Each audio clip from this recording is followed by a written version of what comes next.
Hey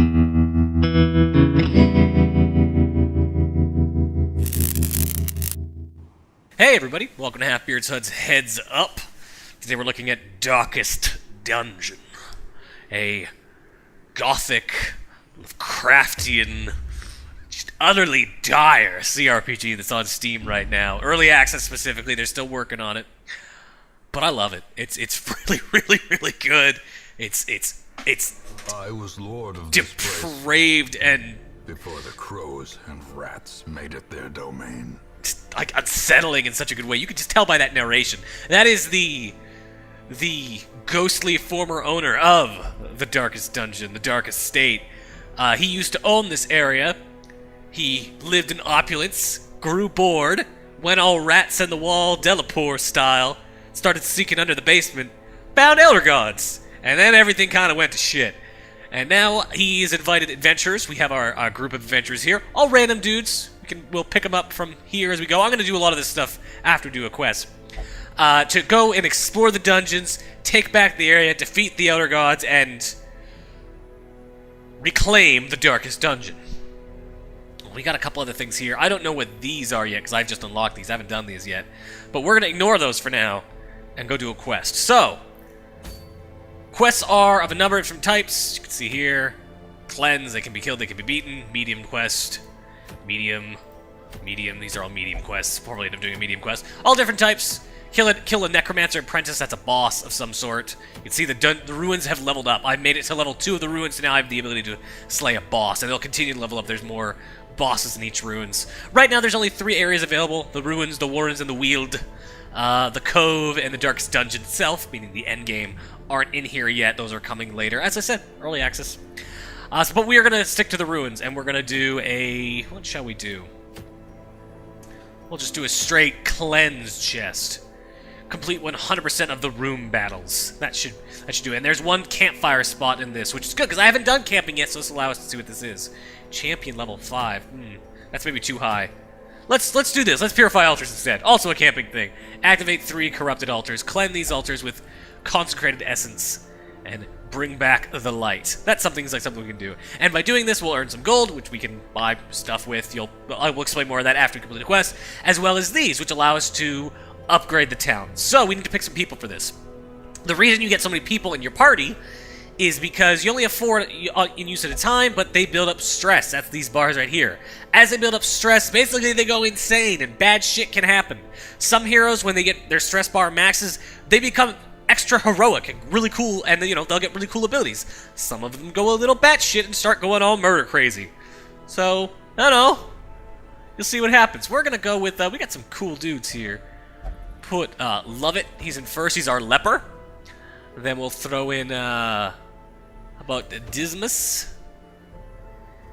And then Mustil, she's my healer. Dismas is my highwayman. And then we'll bring in, Godart. My witch doctor is last. Then each one of these guys, I should be able to look at their things here.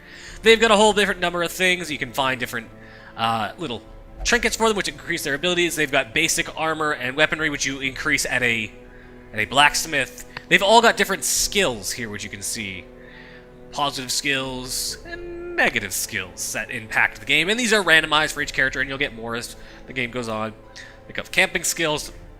And these are their battle skills. They're able to have 4 equipped at any given time. And these work kind of interestingly. I'll go into how battle works when we get into battle, but it's a very interesting system. So now we got a provision. Battle is dark. Firewood and camping. This quest involves camping. Camping requires firewood. Firewood is given automatically to you an appropriate quest. Bitchin'.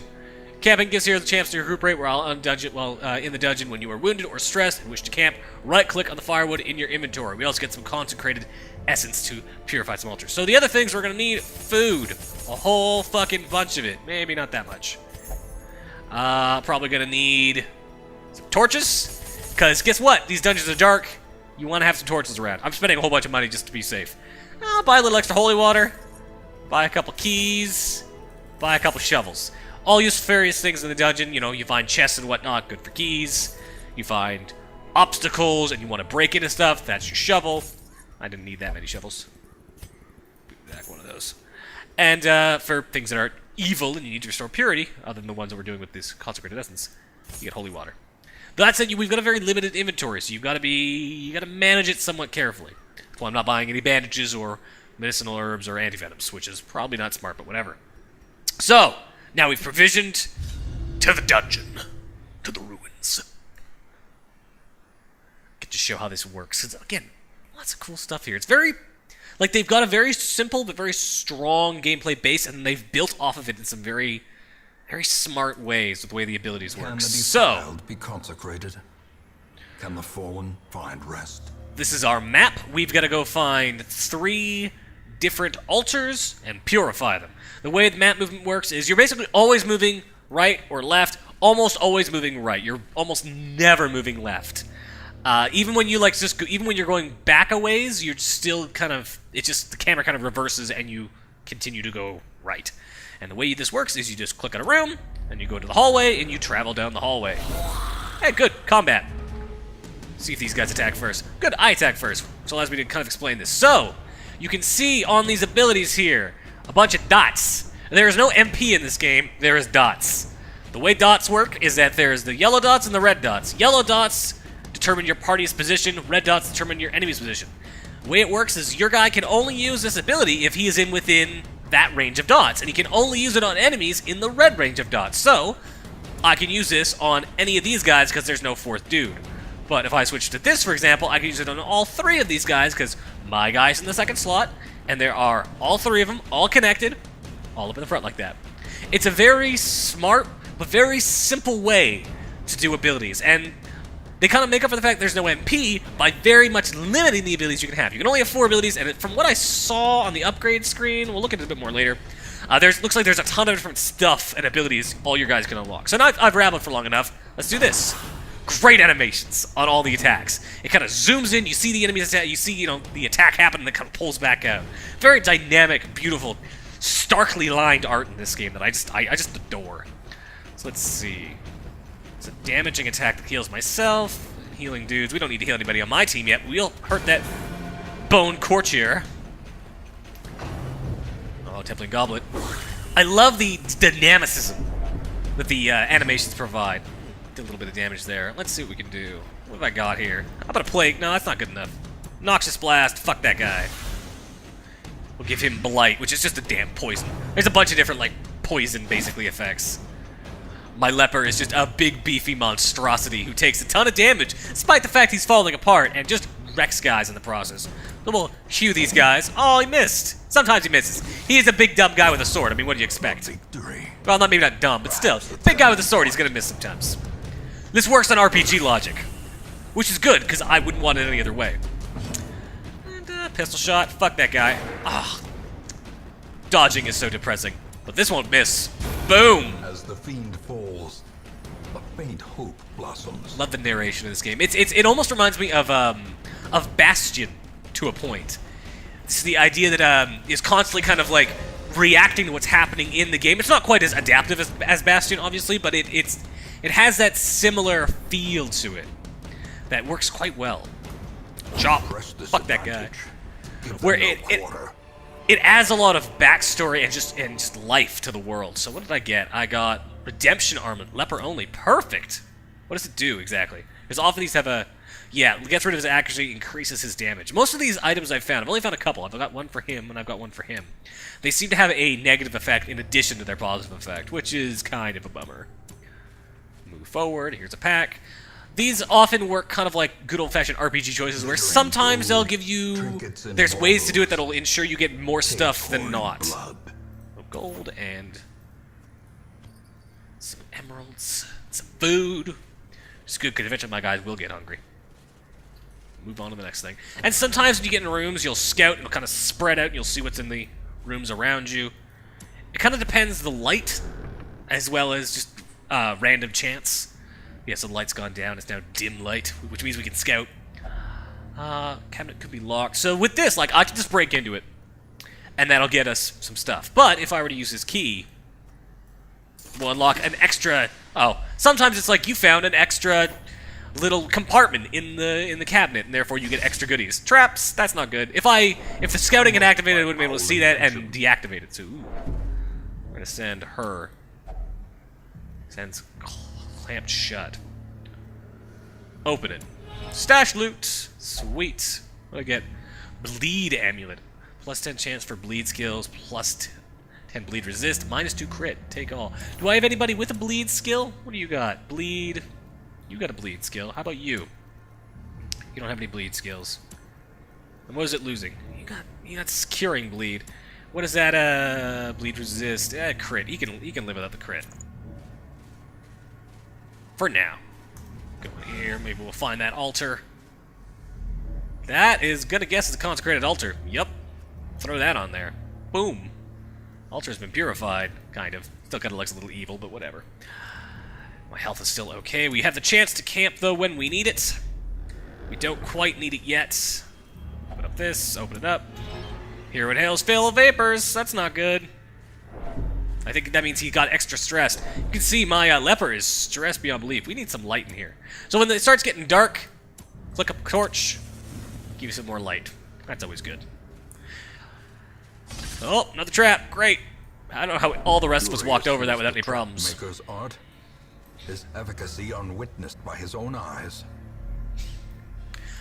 This game's really verbose.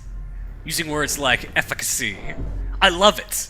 I like when a game is verbose. Yeah, no, eat. We got plenty of food. Eat all you want. Feast and be merry. Well, not merry. This is not a game of merriment and happiness. This is a game of minor abatement of monstrosity, followed by going back into said monstrosity. Look at this torch. Salvage the unburned torch. Ooh, got a key too. And let's pop a torch. Managing light level is an interesting mechanic, and this will impact everybody in different ways. There's some classes, in fact, that are better in the dark. I have an occultist class. He actually actively spends light like a resource to do some of his abilities. And will do some things better in the dark than he will in the light. At the same time, there's a crusader class that, you know, he's a fucking crusader. Clearly, he's going to be all about that light. So when you got him in your class, you want to make sure you've got the light kind of constantly pumped up. Managing that stuff is a very, like, there's a lot of cool side mechanics is what I'm trying to say. This game manages that stuff in a very good, smart way. Trying not to repeat myself constantly as we walk down these hallways we've already been through. Definitely good roguelike elements in here as well. I mean, everything's randomized. All the layouts of the dungeon is randomized. The enemies you'll fight randomized. Loot drops, all that kind of stuff. And permadeath. The permadeath is in full effect. When a guy stresses out and goes nuts and fucking dies, slits his own throat or whatever, he's dead. He ain't coming back. He's in the hands of Cthulhu forever. So I'm gonna have her open this. Pack has already been looted. Bummer. Another trap. Great, don't be dead. Good, he's not dead. Death is actually pretty interesting in this game. Hopefully we'll get to see it. I actually might not heal him for a while just so we can kind of see it, because the death mechanic is curious. Oh, good, another fight. I like the fight. I like the combat a lot in this game. Oh, because we surprise him. We get an initial round all to ourselves, and their order will mix up. At least that's what happened to us. Let's go with pistol shot, because I fucking hate these guys. Try to get rid of this back row first. Lights, lovely. And then how about a judgment? Dodge, boo. And then a hue.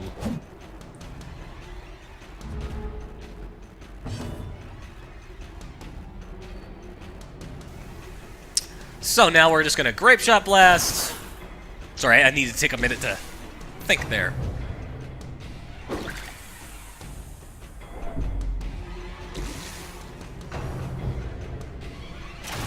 Come on, I want somebody to die so I can show that mechanic, because it's really interesting.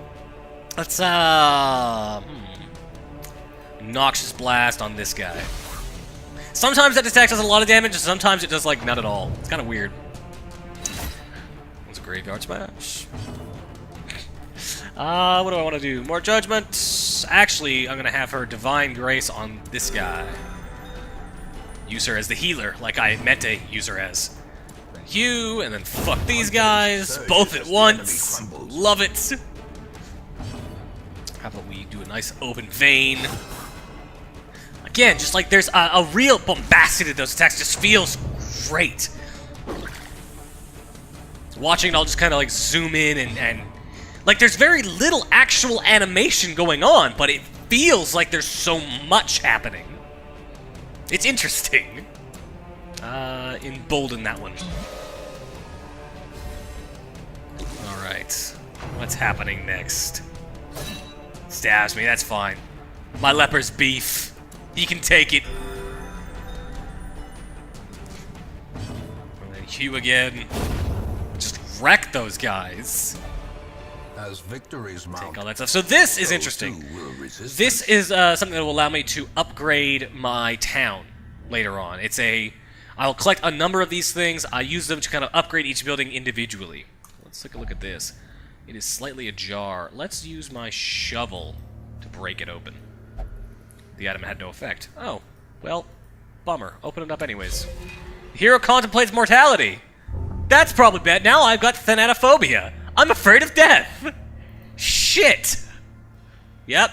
When health is below 50%, he has a -20 stress resistance. So basically, when he starts getting weak, he starts getting real fucking stressed about it. Which, you know what? Fair enough. Hunger. Eat some more. We're out of food now. That's a problem. Maybe there'll be food in here. Sack is empty. Great. Things are starting to go as you expect them to in this game.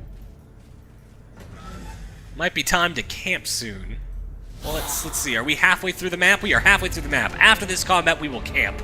See how that mechanic works. So, start off with a 24. That guy's got some health. He's going to be kind of beefy. Let's use my pistol shot to take out this guy in the back. Or not. Don't do that at all. Never mind. Instead, use a judgment on that guy in the back. There we go. And then I shall hew dudes in front. And use a plague grenade on those guys. I'm specifically not healing because I want to show the death mechanic, because the death mechanic is genuinely interesting. the greater the glory. Alright, so now don't you throw another... No, I throw a Noxious Blast out on this guy. Weaken him up. Get that blight in there. Get it all deep in his wounds. Grape Shot Blast, kabams, or miss again. Quarrel. This might be it. Is he dead? Yeah! So now, this is interesting. It made everybody stress. He is at death's door. What's happening now is if guys attack him, there's like a 50-50 chance that he will either be dead and permanently dead, or he will make it through. In order to get him out of death's door, I've got to heal him, which I'll do right now. Now he's no longer in death's door, but he's at weak health. Every time a character gets that low, they're at death's door and could possibly be done forever on the next hit. It's a surprisingly forgiving death system in many ways, but it also means you can't plan on things. You can't expect characters to revive. You can't make reviving a dude part of your game plan. You've got to get on healing a guy right the fuck away, or else he could be gone. Party heal. So yeah, that's how that works. I would show it deeper, but I don't want to risk losing that guy. He's one of my higher level dudes, and I kind of like him. Fuck that guy. I threw a vial at him. Take all that stuff, open up this, But a victory put this skeleton key in there. Yeah, hidden compartment because we used a key, and we get a bunch of extra crests and stuff. So, now, why don't we camp? See what this mechanic is like, because I have not done this yet. We'll camp. So, Circle in the dark. camp exists in two parts, meal phase and skill phase. During meal phase, you choose so much to eat, which determines recovery. Make sure you have enough food. I got no food! Skill phase allows you to spend rest points on different hero skills used for recuperation. So yeah, I got no food. It's best to get some food. So everybody loses health and gets stressed. Great! Now I get to use some camping skills. Let's see. For him, I can use one companion, heal 15%, remove poison, wound care, heal 20% of person's wounds, self-medicate, reduce stress by 10. That actually sounds pretty useful for him. Self-medicate. So now I can't use him anymore. Or can I use these all? I don't know. Let's find out. Chant. If religious, heal 15%. If not religious, heal 5. Huh. That's interesting. So their stats in that. Yeah, do that. Chant for that guy. He apparently wasn't religious. I can reduce the stress on him. Yes, you can just use all these abilities as much as you want. Reduce chance of... do that. And for you... oh, maybe that's all I can do. Maybe it was just a certain number... yeah, respite 4 turns, so now I can't use anybody else's turns. Well, that's how that works, though. You're able to use these various abilities and that kind of stuff. An interesting system. I wish I'd saved some food. Must be on our guard. I'll take first watch. The light. Hey, we didn't die! Safety. Yay! Open up this package. Wealth Oh, sweet beyond bandages. That allows us, measure. if somebody's More to wounded, we brave can and the heal them up. foolhardy alike. All right, more zombies. Oh, we were surprised, so my guys get all shaken up. But my leper, unshaken, unflappable. That leper. Move him here. Again, you want to, because combat is so based on positions. Moving guys should be, you know, in a lot of ways, your first priority. If you get shaken up like that. Let's see. Move him back here, and that should move everybody into the right spots. So now my healer is where she needs to be to heal us all right up good. I think he can heal himself, which I'm actually going to do. Solemnity. Solemnity. Oh, I can't speak the words. All right, now let's do some damage on these guys. Bone rabble. They ain't nothing. They're nothing to worry about. Keep healing. We need the health, but this bone rabble's no problem. We'll chew them up, spit them out. Noxious blast. Fuck you, soldier. Bone soldier. Definitely. Clarified in a single. It's definitely a game where it's really easy to get overconfident and then pay the cost for being overconfident. These nightmarish creatures can be. Man, I've got so much gold. Which is not good because it's taking up all my inventory space. Oh hey, one of these. Throw that in there. So you saw what happened there on the map. You saw that little thing go out. That's me scouting. I've got the lights just at the right spot. We managed to just kind of line it up right. Well, now it's scouts. So that means we know that there is kind of stuff in these rooms.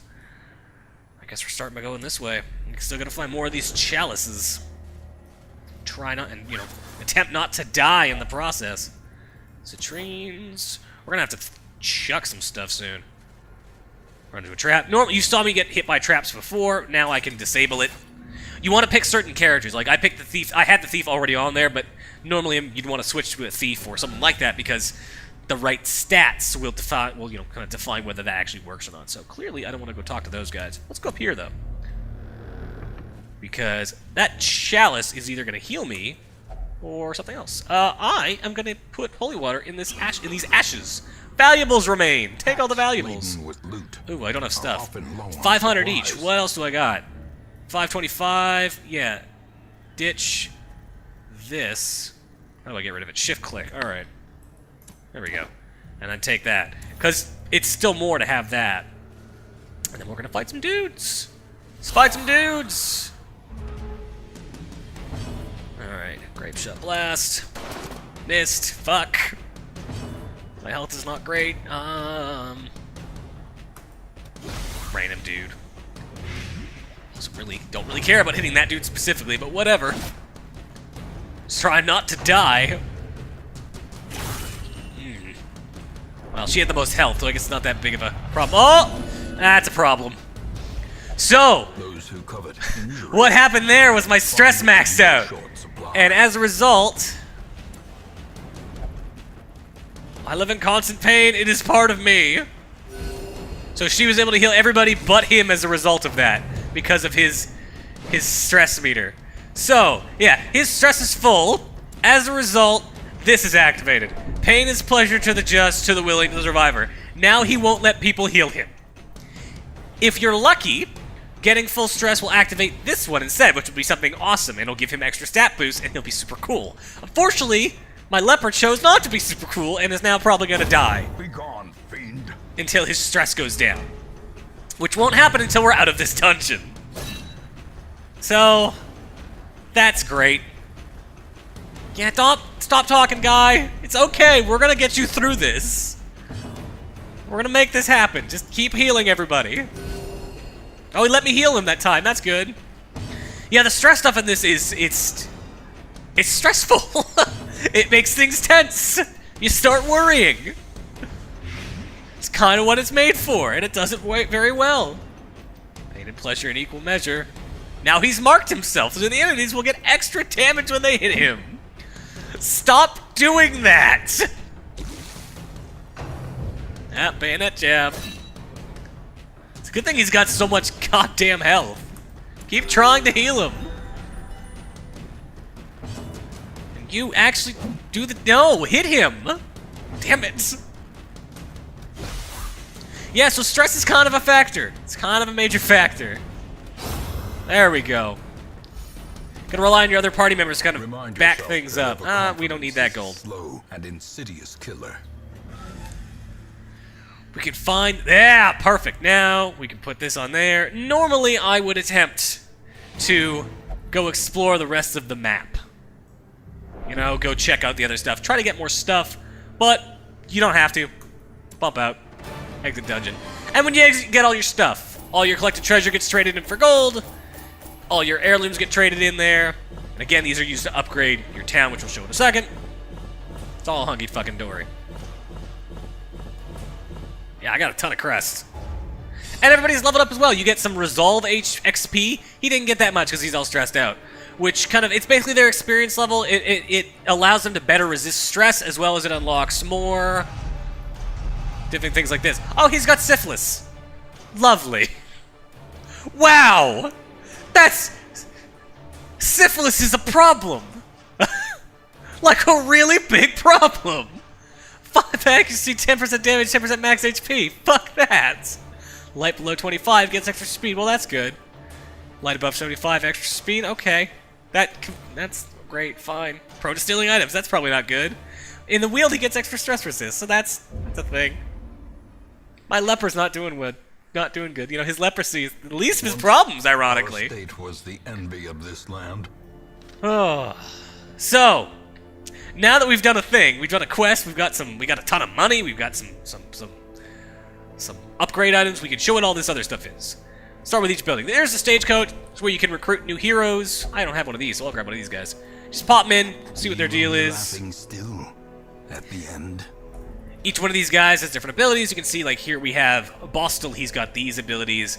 You compare it to Osmont, my other bounty hunter, who has different abilities, and they've got different like side stats here compared to each other. So there's stuff. There's definitely like reasons to have multiples of different classes and stuff like that. And of course, I can upgrade my stagecoach. I can upgrade everything by spending some crests and some deeds. And this, I can increase my barracks, or I can increase the number of heroes that show up each time I finish a quest. Similarly, there's also Tavern, Abbey, and what's the other thing? Is it just Tavern and Abbey? It's Tavern and Abbey is where I can get rid of some stress. Now, love it. What is his things? I know, clumsy Thanaphobia. So I can get rid of some stress for him by putting him in any one of these. Pay a bit of money. Well, I'm gonna put him in the penance hall. Let him whip himself. Yeah, because he likes whipping. I figured he'd like that. That'll reduce his stress over time. I'll put Mostel. Let her pray. She can't meditate. That's why she couldn't do meditation. You can also have things where it'll restrict the ways you're able to cool down, which is almost mean, but kind of great. And then we'll go to the... Where am I going? To the tavern. And... Oh, he can't do any of these. Yeah, he's got a specific one, doesn't he? He can only reduce stress by flagellating himself, which I've already got love at flagellating, so he's not doing it. Dimas, however, can go enjoy the brothel. And Cornelius, go gamble. Or Cornelius, I don't know how you pronounce that. It looked like Cornelius, but it's not quite Cornelius, it's Cornelius. Again, I can upgrade everything, increase the stress recovery of everything, all that kind of business. There's also the sanitarium where I can treat diseases and I can get rid of negative effects. So if I were to put Gadar here, I can say get rid of flagellant, and 1500, and now they will get rid of the flagellant mental quirk from him through horrible 1800s medical care. So that's gonna be good. That'll be helpful. He won't come out of that fucked up at all. You can upgrade your combat skills. Put somebody in here. I can't use anybody who's already doing a thing, so I'll bring in Osmond. And here you can see all their abilities. They got a ton of different stuff here, and I can't unlock any of these right now, but if I upgrade my guild hall, I can increase this and give them new abilities that they can put on their bar, which if I go here, I can kind of change stuff out. You can see them all here. What else can I do? Also go upgrade my weapons and armor for everybody. Right now I can't actually upgrade anybody at all. Like, they could just sit with the base stuff, but if I increase them, I can learn how to do that stuff. And there's also this wandering and charms gypsy. She'll sell me all the forgotten corners of the earth. Sell me some cool items. I can increase that as well. And there's the Survivalist, which will teach me new camping skills, I think. She's a stalwart survivor. Yeah, I can learn new camping skills from her. So that is kind of Darkest Dungeon. It's really cool. It's got some very good variety. I mean, it's an early access. They're still definitely building stuff in. They're adding more items. They're adding more monsters. They're adding more encounters. There's a bunch of that stuff already, but they're adding more of it. And obviously they're adding in more dungeons. But even right now, I think it's really solid. It's got a very strong concept. The gameplay is very interesting, and there's just so many things that can happen while you're out wandering the ruins and the Wealds and the Warrens that kind of keep things moving in a very curious fashion.